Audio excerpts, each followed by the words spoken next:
Hello Capricorn! Welcome dito sa aking channel, Kapalaran 888. Alamin natin kung anong messages, vibration, gabay energy para sa inyong lahat. Ito ay para sa March 19 or March 18 hanggang 24, 2024. So, ito ay weekly tarot in general. So, pwede kang makaresonate or hindi.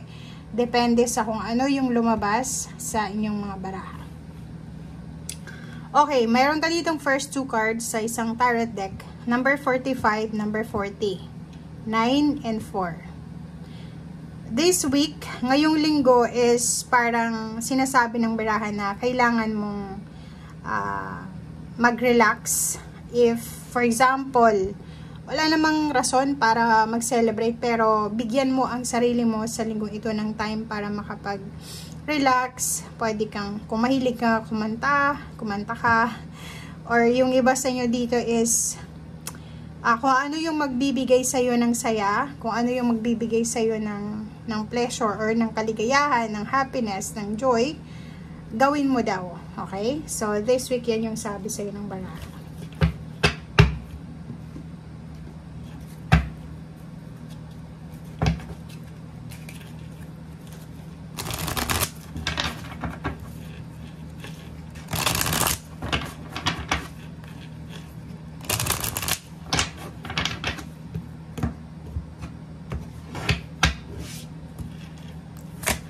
Okay, intuition, heart chakra. So, yun. Ang nakikita natin dito is, ang focus mo sa linggong ito is relationship.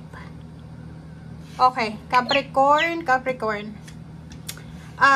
Nakikita ko sir dito na may iba sa inyo na medyo ang dami-dami yung pinangihinayangan. 'Di ba? Etong memories of love and disruption, parang ang feeling ng ibang Capricorn dito is regrets. Nangihinayang sila sa mga plano nila sa buhay. Siguro ang dami-dami mong plano dati. Kaso lang, mas binigyan mo ng focus, mas binigyan mo ng attention, ng priority, yung tinitibok ng puso mo. So, ibig sabihin, dati siguro may choice ka between relationship and then job, or relationship and career, or money relationship. And siguro pinagsabay-sabay mo siya a few years ago or few months ago. And ngayon is parang naramdaman mo or nararamdaman mo na hindi pala papabor ang sitwasyon sa kung ano yung gusto mo. So marami kang plano na parang inaalala mo na lang sa ngayon 'di ba? Parang sinasabi ng baraha dito na inaalala mo na lang yung mga plano mo dati na hindi natuloy. Parang ganun. So, may konti kang panghihinayang, may konti kang disappointment mismo sa sarili mo or mismo sa kung ano man itong nangyari. Kasi parang nakikita natin dito is masyado kang nadala sa yung emosyon. Masyado mong prioritize yung emosyon mo na hindi mo nabigyan ng justice yung pangarap mo, lalo na sa financial.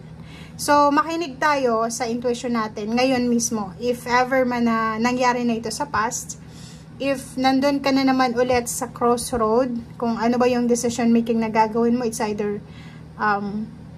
relationship and money, career, relationship ulit, parang ganon. Kailangan mo nang makinig sa sinasabi ng iyong intuition para hindi mo na para hindi ka na ulit magsisi or hindi ka na ulit magkamali or para walang regrets, 'di ba? Kasi kung makikita mo dito, ang dami-dami mong plano sana na hindi matuloy-tuloy or hindi natuloy dahil sa maling decision making.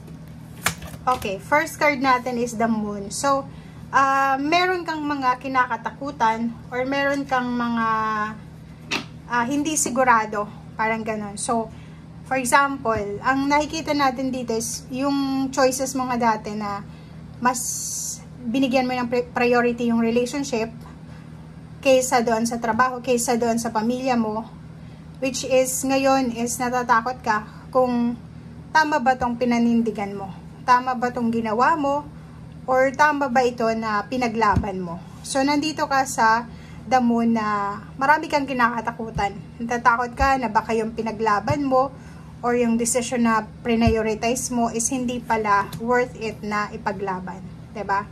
So kung makikita mo dito, nandito yung Two of Wands na sinasabi ng barahan na hindi pa naman huli ang lahat. Pwede ka naman ulit na mamili, 'di ba? So parang sinasabi siya ng barahan na everyday may chance tayo na gawin kung anong gusto nating gawin, 'di ba? Everyday may choice tayo kung ano yung gusto nating mangyari sa buhay natin. Kumalma ka, kasi yun ang kailangan mo sa ngayon. Masyado kang overwhelmed, masyado kang nagmamadali, or masyado kang impatient. Kaya hindi ka makapag-desisyon ng tama kasi balisa ka, naguguluhan ka sa decision making mo. So nandito yung Empress, unang-una, hindi mariresolve ng, kumbaga, pagkabalisa mo yung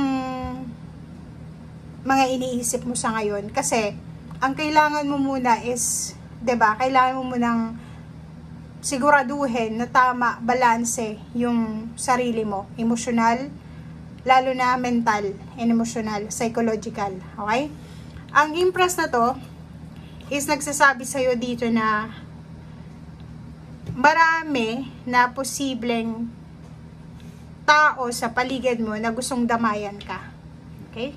Maraming tao sa paligid mo na gustong suportahan ka sa kung ano man ito na kailangan mo sa ngayon. Ang Empress card na to is sinasabi na sa ngayon siguro hindi mo sigurado kung saan ka papunta, 'di ba? Sa ngayon hindi mo sigurado kung etong decision making mo, itong ginagawa mo is fruitful ba siya or may positive outcome ba siya. Pero kung makikita mo dito, merong Princess of Cups and Empress na parang pinagsasabihan ka, kasi may intuition tayo dito na kailangan mo sa ngayon na i-prioritize ang iyong sarili kaysa doon sa relationship, kaysa doon sa relationship na pinaglalaban mo, sa commitment or sa partnership or sa kung saan pa man, or business or work. So, kailangan mo daw unahin ang sarili mo sa linggong ito. Okay, Ace of Cups. Namimiss mo na, 'di ba? Parang namimiss mo na yung panahon na masaya, yung chill-chill lang yung buhay mo. And sa ngayon gusto mong mabago na ito eh. Sa ngayon gusto mong bumalik sa dati, yung kaligayahan mo, yung freedom. Kaso lang, yun na nga, kailangan mo nang makinig sa sinasabi ng intuition sa ngayon, and kailangan mong mag-focus, trabahuhin mo kung ano ito na kailangan mong trabahuhin sa sarili mo. Mapatrabaho man yan, like for example, kung hindi ito relationship, pwedeng between 2 jobs ito or 2 careers na pinili mo yung career na pinagsisisihan mo sa ngayon. 'Di ba? So, kailangan mong mag-focus instead na magsisi ka, magkaroon ka ng regrets, panghinayang, why not mag-focus ka doon sa kung ano yung nasa harap mo sa ngayon. 'Di ba? Kasi hindi naman yan ibibigay sa'yo ng universe nang hindi mo kaya. 'Di ba? So, if gusto mo ng pagbabago, dahan-dahan na pagbabago. Wag mong madaliin, wag mong i-push. Yung parang i-pressure mo yung sarili mo dahil gusto mo nang baguhin.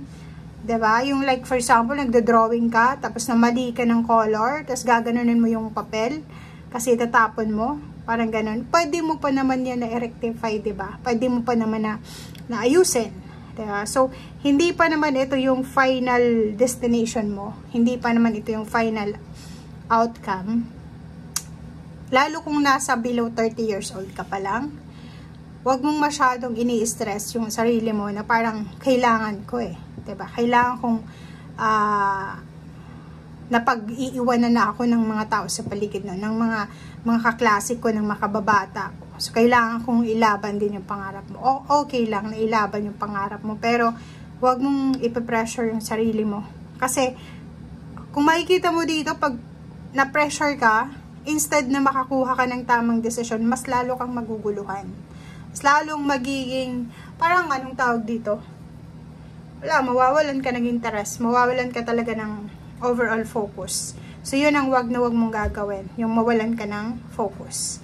Okay guys, thank you for watching and see you again. Bye!